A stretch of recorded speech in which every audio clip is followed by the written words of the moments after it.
Kita gerutuk PBNU dan segera mengeluarkan surat itu, seperti surat yang diminta jenengan. Salam Pancasila, Pancasila harga mati, Pancasila berani mati. Merdeka. Menyikapi dinamika yang berkembang di tanah air terkait polemik masalah nasab yang sedang viral di media sosial, sangat berdampak pada psikologi umat Islam, terutama dari kalangan Nahdliyin, bahkan bisa menjadi bola liar yang bisa dimanfaatkan oleh pihak-pihak yang tidak bertanggung jawab, sehingga bisa menimbulkan ancaman perpecahan khususnya di kalangan umat Islam, terutama warga Nahdliyin, bahkan dapat mengancam disintegrasi bangsa. Persoalan ini seolah-olah terkesan ada pembiaran tanpa ada tindakan serius dan nyata dari pihak pemerintah maupun organisasi MUI, PBNU, dan lain-lain. Oleh karena itu kami pengurus Pusat Pendekar Darah Garuda, DPP PDG, menginstruksikan kepada segenap jajaran kepengurusan Pendekar Darah Garuda, baik di tingkat wilayah maupun daerah, untuk segera: 1. Membuat pernyataan sikap ditujukan kepada pihak pemerintah melalui Kementerian Agama, organisasi MUI, PBNU, agar segera mengambil langkah real dalam menyelesaikan polemik tersebut supaya tidak menimbulkan keresahan dan perpecahan di masyarakat bawah. Cepatlah bertindak pemerintah sebelum kami yang bertindak. Saya Pak Dewan, Pendekar Darah Garuda Jawa Barat, menyatakan sikap untuk segera pemerintah menindaklanjuti daripada kekisuhan yang terjadi selama ini, yang disebabkan oleh sekelompok oknum Yaman yang berusaha merubah sejarah mengenai penyebaran agama Islam dan mengaku-ngaku padahal mereka adalah pengkhianat bangsa. Kakek mereka adalah pengkhianat, leluhur mereka adalah pengkhianat. Tidak ada leluhur mereka yang ikut berjuang mempertahankan negara kesatuan Republik Indonesia. Sekarang banyak makam-makam diakui bahwa mereka itu adalah leluhur mereka. Cepatlah bertindak pemerintah sebelum kami yang bertindak. Karena yang bisa menyelesaikan ini selain pemerintah yang sekarang, ya harus NU yang punya negara. Dan pemerintah, para menteri, presiden, tentara, polisi, itu kan karyawannya kita. Bukti kalau dia karyawannya kita, kita masih bayar pajak kok. Nah kan itu membuktikan dia itu karyawannya kita, yang punya negara kan kita. Kita yang bayar. Yang kita yang bayar kok. Kan gitu tuh ya. Betul. Makanya dia mau berbuat ya nggak berani, mau bosnya ngongkon kan gitu. Nah bosnya belum nyuruh. Bosnya siapa? NU, lewat lembaga organisasinya namanya PBNU. Terus untuk menunjukkan esensi dia itu ada, ya opo? Merubah sejarah, membolak-balikkan sejarah. Seharusnya ini bukan keturunannya A, dia ngomong ini keturunannya A. Bahkan nggak ada kuburannya, digawe kuburan ben dadi ono makamnya. Ini untuk apa? Untuk bukti. Ini loh, jitku tuh di sini. Nenek moyangku di sini, yang punya tanah ini. Kamu tuh berarti pendatang. Lo kan bajingan yang ngoten iki. Kelakuan bosok badek kok kepingin diaku-aku anak kiai nggih mboten pas to ya. Menurut panjenengan gimana Gus? Ini bahaya dari fenomena Habib ini bagi kebangsaan kita bagaimana? Tujuan dia cuma satu kata kuncinya. Negara yang paling kaya itu mana? Indonesia. Negara yang paling besar umat Islamnya mana? Indonesia. Angka yahudu wala nasoro hatta tabi'a milatahu. Nasoro di sini bukan orang-orang Yun Sewu, saudara-saudara Nasrani yang sekarang, bukan. Nasoronya Yahudi atau bentukannya Yonis yang mempunyai DNA G1. Yahudi KW. Bukan keturunan Abraham. Bukan. Abraham, ya. Kalau Nabiullah Ibrahim J1. DNA-nya Y1. J1. Nah ini yang G1 yang mungkin turunannya Musa Samiri ini kiwau ya. Turunan Yuya. Yuya. Yuya. Jadi ini yang Sehatnya Firngon. ini yang jalan terus Iya, iya. masih mengintroduser karena tujuan dia itu satu, menyatukan negara ini di bawah Dajjal. Karena Mesiasnya Yahudi, Mesiasnya Firmanson itu Dajjal. Nah, penentang Dajjal itu ya orang Indonesia. NO. NU. Makanya dirusak. Ya karena terkait dengan Dajjal, makanya saya nggak heran kalau sehari bisa Isra Mi'raj 70 kali. Padahal Rasulullah seumur hidup sekali saja. Nek saya nggak gampang kok. Wes santri-santri ini diajari kisip, bekali dengan kisip. Kalau di pondok saya itu ketika mau perang, bacanya cuma alam taro ilal ladzina kharaju min diyarihim fahum mulufun khadarul maut. Nah, pasti mati. Kemarin Kiai Imad atau siapa itu mengeluarkan bukti bahwa keturunan Sunan Giri itu turunannya Rasulullah. Itu masih satu turunannya Sunan Giri. Nah, padahal marjeknya larinya semuanya ke Mbah Jamadil Kubro. Nah, kok kita kecil hati. Wong sing Habib itu janjane, sing Sayyid Sarif itu janjane kita.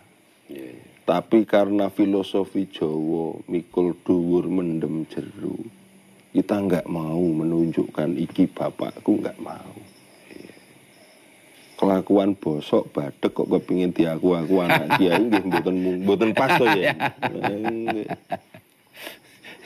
Karena keluhuran ajaran Jawa yang disampaikan para wali songo sedemikian sudah mendarah daging ke warga Nahdien, mempunyai sopan santun, akhlak, budi pekerti. Tapi ya jangan macam-macam dengan orang NU. Ketika macam-macam dengan orang NU ya dikeletak. Nah, ini saatnya gus-gus NU, kiai-kiai NU itu dong letak. Khususnya niki nyuwun sewu, para mursid Thariqah di Indonesia. Pembebas atau pejuang bangsa dan negara, semuanya mursid. Kurang napane Mbah Hasim itu. Beliau mursid. Beliau yang menggagas mendirikan Jatmi pertama kali. Baru mendirikan Nahdlatul Ulama. Jatman itu terakhir era Golkar, ini keluarnya Jatman. Yang sekarang ketuanya Lutfi Ben Yahya. Ah, niku ketuanya. Saya jadi ingat nih Gus, ini kan rame di medsos itu pernyataan-pernyataan bahwa Lutfi Ben Yahya itu menciptakan banyak makam palsu. Kalau menurut pendapat penjelasan gimana ini sebenarnya arahnya kemana ini kayak gitu? Jadi arahnya dia itu kalau kita melihat sejarah Palestina setelah kemerdekaan atau setelah Perang Dunia Kedua, Yahudi Khaybar itu atau G1 itu tidak memiliki negara. Karena kebaikan orang Palestina yang sedemikian luhur, mereka diterima di negaranya. Terus untuk menunjukkan esensi dia itu ada ya apa? Merubah sejarah, membolak-balikkan sejarah. Seharusnya ini bukan keturunannya A, dia ngomong ini keturunannya A. Bahkan nggak ada kuburannya, digawe kuburan ben dadi ono makamnya. Ini untuk apa? Untuk bukti. Ini loh, jitku tuh di sini. Nenek moyangku di sini, yang punya tanah ini. Kamu tuh berarti pendatang, lo kan bajingan yang ngoten niku. Arahnya ke situ ya? Iya, niki basa Semarangane basa Gresik mentu niki ya. Lah mosok kita ini negarane dhewe meh diusir ya apa? Iya. Ini punya kita kok. Tanah air kita kok. Tanah tumpah darah kita kok. mbah-mbah kita berjuang kayak apa dulu kemerdekaan. Jadi penciptaan makam-makam palsu itu untuk menciptakan jejak-jejak sejarah masa lampau yang palsu. Wah, ini buktinya ini apa itu ada makam ini leluhur kami kan. Ya. Ya. Makanya ada statement juga salah satu oknum Habib mengatakan Indonesia itu milik Tarim, milik Yaman. Milik Yaman. Ya, itu terkait dengan itu ya Gus ya, kira-kira. Iya mungkin. Iya, iya, iya. Dan saya yang paling benci itu, kalau nenek moyang saya nggak masuk ke sini, kalian masih nyembah pohon dan dasmu. Indonesia atau Nusantara abad ke-14 itu sudah membuat kerajaan Islam. Ya, Samudra Pasai. Samudra Pasai, Mataram Islam. Sudah semuanya di abad 14. Dia datang itu naik kapal karena digiring oleh Belanda, digiring oleh Inggris, dikirim ke Indonesia, terombang-ambing bertahun-tahun. Masuk ke Indonesia baru abad ke-18. Sudah 4 Islam abad, semua. sudah Islam semua 4 abad. Dan dia datang ke sini itu jualan. Dodolan kloso, dodolan minyak wangi. Si Umar itu dulu katanya jualan kloso. Jualan kloso. Sekarang udah wali kutub. Enggak tahu itu. Wali kutub bagian kloso. Gimana terus? Nah, setelah masuk ke Indonesia karena keluhuran budi yang ditanamkan oleh founding father NU, para kiai, para wali kita menghormati beliau lah. Ngono tamu ya dihormati lah. Kayak jenengan ini saya kesini, saya nggak bawa apa-apa, disuguhi maam, dibuatkan kopi, gawe rokok. Tapi harus sopan. Nah saya mertamu ke sini, Gus, menduwe, itu nggak sopan, gitu. Jalur biar tugel ndase. Iya. Ya mertamu ya harus sopan. Ini negaranya orang lain. Oke kalau mau ikut berdakwah silakan. Tapi nggak usah bikin pernyataan-pernyataan yang menyesatkan umat. Nah ini NU ini wis tahu sudah melihat bahwa ada penyesatan di dalam umatnya, tapi kok diem aja. MUI dulu itu ceriwiserak kar-karuan, sidik-sidik haram, sidik-sidik haram. Nah sekarang kok MUI meneng wae, apa loro untu, apa loro tenggorokan kan. Termasuk menambah rukun iman, katanya kalau tidak cinta Habib itu tidak beriman. Ini kan rukun iman tambah jadi 7. Tapi ini juga Gus, sebagai penjenengan, sebagai orang yang senantiasa istiqomah, saya pandang seperti apa penjenengan meneriakkan Pancasila harga mati. Kalangan Habib ini nggak pernah ada yang secara lantang mengatakan Pancasila harga mati. Menurut penjenengan kenapa begitu? Ya nggak mau. Nggak mau ya. Kalau NKRI harga mati mau. Karena bisa khilafah, bisa apapun. Bisa ya? apapun. Padahal Pancasila nggak mau. Karena dia mengingkari Piagam Madinah. Iya. Yang mengingkari Piagam Madinah siapa? Yahudi Kaibar. Ablo grup G. Ablo grup G. Ya, bukan Yahudi asli. Bukan Yahudi asli. Iya. Nah, Indonesia ini dengan ideologi negaranya, dengan dasar negaranya Pancasila mau diganti. Kenapa kok diganti? Karena manut Gusti Kanjeng Nabi. Nah ini dia nggak suka. Iya. Maka diganti. Pancasila itu mau diganti mungkin elang sila atau apa, mungkin saya nggak tahu. Tujuannya dia itu, makanya saya ngomong setiap ngaji saya, setiap majelis-majelis manaqib saya ke santri-santri saya sampaikan, saya ini duduk NKRI harga mati. Napa Gus?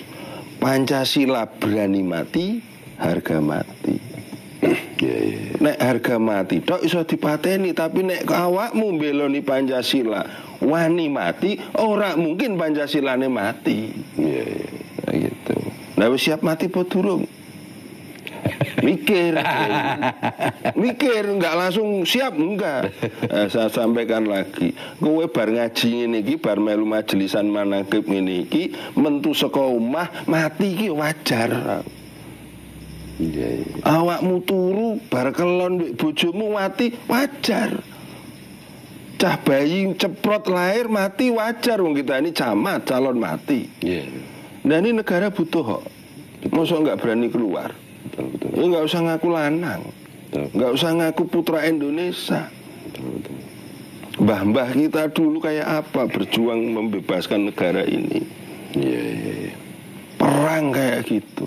Nah kita sudah menikmati kemerdekaan, nggak mau menjaga dolim. Namanya kufur nikmat. Nah kalau kufur nikmat, sanggup tah nanggung dosane. Niki lho. Ayolah kita gus-gus kolo-kolo balik buka kitab buku wiridan meneh, ben supaya pikirannya nggak dibajak dengan khonas. Yang jadi masalah lagi gini kok, sampai beberapa bulan lalu kan saya ngirim surat ke ketum kita, ketum PBNU Gus Yahya, agar memecat struktural NU yang dari Habib dan dari budaknya gitu. Sampai hari ini nggak tahu kenapa kok nggak dilaksanakan gitu. Nah itu yang padahal kita kan dalam tanda petik itu mencurigai bahwa para Habib itu tidak pernah mau mengatakan Pancasila sebagai final gitu. Itu menurut Jan gimana ini? Nah itu yang saya katakan tadi ya, mungkin loro untu. Sakit gigi ya. Itu yang akan kita minta besok. Kalau ketum PBNU itu ndang gagi, ya kita turun. Kalau dulu Abah sendirian ngedepi HTI, FPI sendirian Abah di depan gerbang kantor PBNU. Waktu itu masih Kiai Said ya? Waktu itu masih Kiai Said. Abah ngedepi sendirian. Nah kalau sekarang mungkin kita balik, kita gerutuk PBNU dan segera mengeluarkan surat itu, seperti ya surat yang diminta jenengan. Karena sing iso menyelesaikan, yang bisa menyelesaikan ini selain pemerintah yang sekarang, ya harus NU yang punya negara. Dan pemerintah, para menteri, presiden, tentara, polisi itu kan karyawannya kita. Bukti kalau dia karyawannya kita, kita masih bayar pajak kok. Nah kan itu membuktikan dia itu karyawannya kita, yang punya negara kan kita. Kita yang bayar. Yang kita yang bayar kok. Kan gitu tuh Yai. Betul. Makanya dia mau berbuat yang nggak berani, mau bosnya ngongkon kan gitu. Nah bosnya belum nyuruh. Bosnya siapa? NU lewat lembaga organisasinya namanya PBNU. Jenengan langkahnya sudah benar melalui surat.